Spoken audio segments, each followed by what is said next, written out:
All right, we're playing with the white pieces again, which is awesome. We're playing against our first 900 of the run. E4, E5. So we're getting this opening again. I'm going to play knight F3. Hopefully we don't see the Petrov, because I'm a little less familiar with what to do against the Petrov. But let's just treat this like a normal King's Indian attack, shall we? With D3. If D5, I think we should take it. Because that's generally what's been happening in this run so far, is we've been taking that. If they play knight G4, should we be concerned?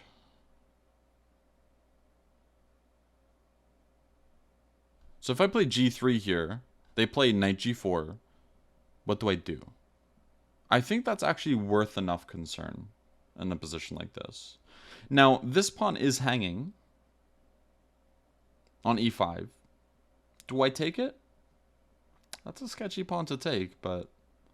Knight takes E5, knight takes E4, pawn takes E4, queen H4, knight to D3 does save everything. If queen takes E4, I have queen E2, which defends. So I think I should take the pawn, despite it looking a little scary.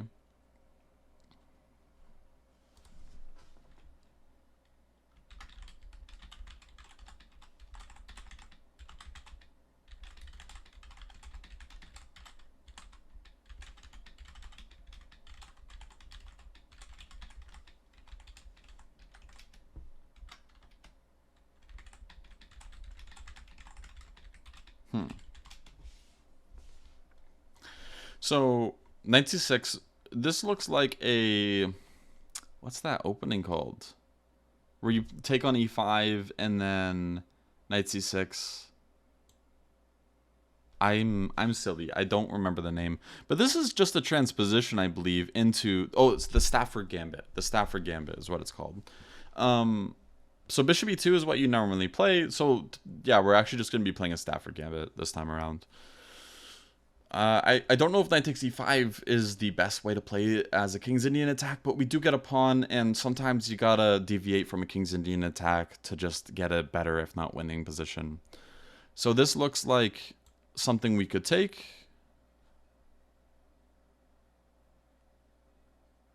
And if they play queen h4, do we play g3?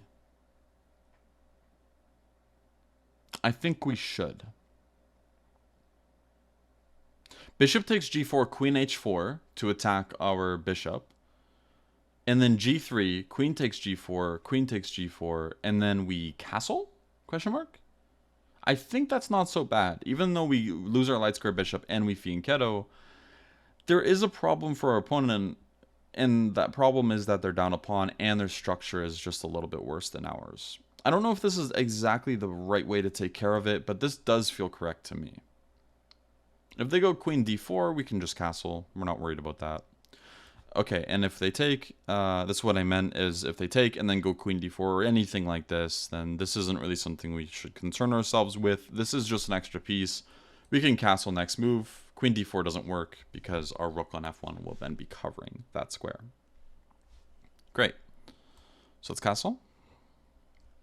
And when you're up this much material, all you got to focus on is just normal development. So that's all I'm trying to do here. They could play f5 if I play knight d2, but I think I'm going to allow it. Should I allow it? Maybe queen g3, just to make sure that f5 isn't possible and I can take on f5. Just because there was a pin here, and I can't take it with the queen because the rook is defending that pawn. And now again, just normal development. I'm playing either knight f3 or knight b3. I'll play my bishop to e3 to neutralize their active minor piece for themselves, and looks like we have a good opening. We're up a piece. Now it's just all about consolidation.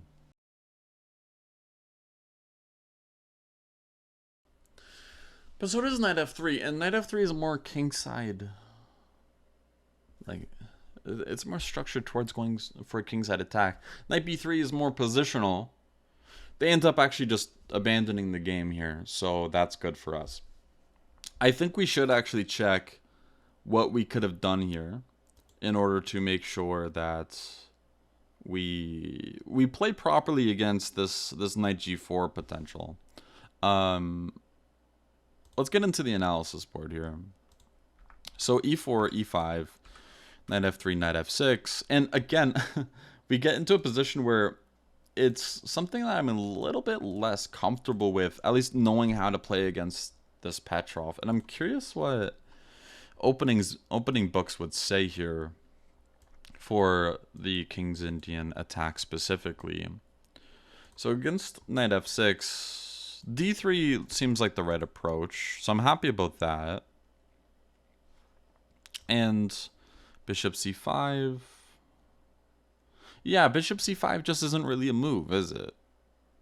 They're just not really well timed for it, because we can take. Now, this could be scary, right? Because if we play something like bishop e2, well, knight g4 is not playable, but we didn't get our setup. If we play g3, this is a big waste of time, and knight g4 does actually look very intimidating here. Turns out we're okay because we have d4, and this is kind of like a...